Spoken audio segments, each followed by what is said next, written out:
মাদারীপুর 1 আসন থেকে নির্বাচিত সংসদ সদস্য জননেতা মাওলানা সাইদুদ্দিন আহমদ হানজালা।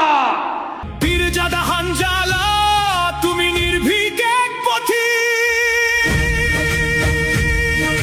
আলহামদুলিল্লাহ ওয়াসসালাতু ওয়াসসালামু আলা রাসূলিহিল কারীম ওয়া আলা আলিহি ওয়া আসহাবিহি আজমাইন।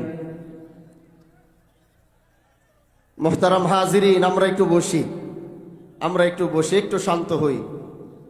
মাঠের আশেপাশে অনেক মানুষ, হয়তো গরমে কষ্ট হচ্ছে, তাদেরকে অনুরোধ করব, আপনাদের কষ্ট তো সব সময় হয় না, মাঝে মাঝে একটু কষ্ট দেওয়া হয়।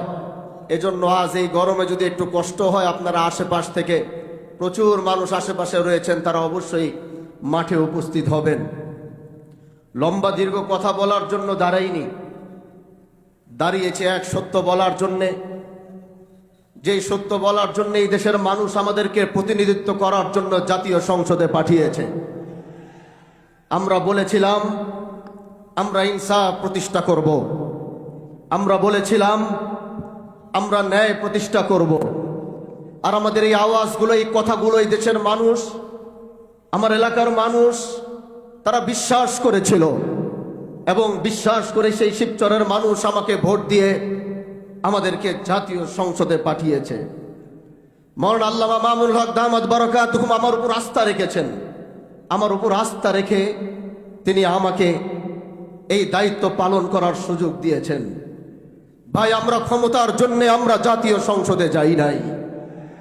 এরকম ক্ষমতা তো আমাদের পূর্বপুরুষের ছিল।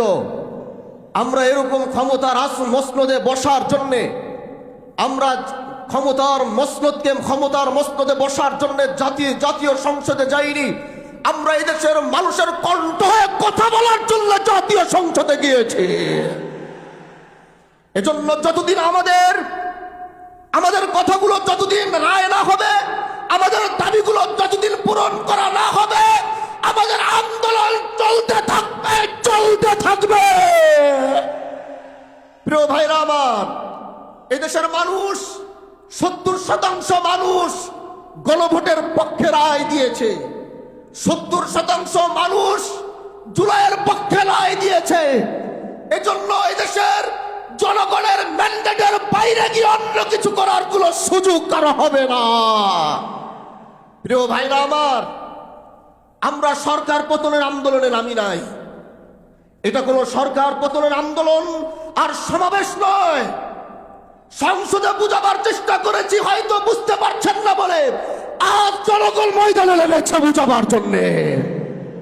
এজন্য আমরা চাই সরকার এটা বুঝবে, জুলাইকে ধারণ করবে, গণভোটের রায়ের পক্ষে সরকারও থাকবে, এটা আমাদের চাওয়া। এজন্য আগামীর বাংলাদেশে আমরা জুলাইকে মাইনাস করে আমরা কিচ্ছু করতে পারবো না। প্রিয় ভাইরা আমার, এই ময়দান থেকে এটাই বলতে চাই, আমরা জাতীয় সংসদে আমরা জনগণের কণ্ঠ হয়ে কথা বলবো। আর যখনই রাজপথে ডাক আসবে, আপনাদের রাজপথ থেকে কথা বলতে হবে। আল্লাহ পাক আমাদেরকে কবুল করুক। নাসরুম মিনাল্লাহি ওয়া ফাতহুন করিম ওয়া বাশশিরিল মুমিনিন। আসসালামু আলাইকুম ওয়া রাহমাতুল্লাহি ওয়া বারাকাতুহু।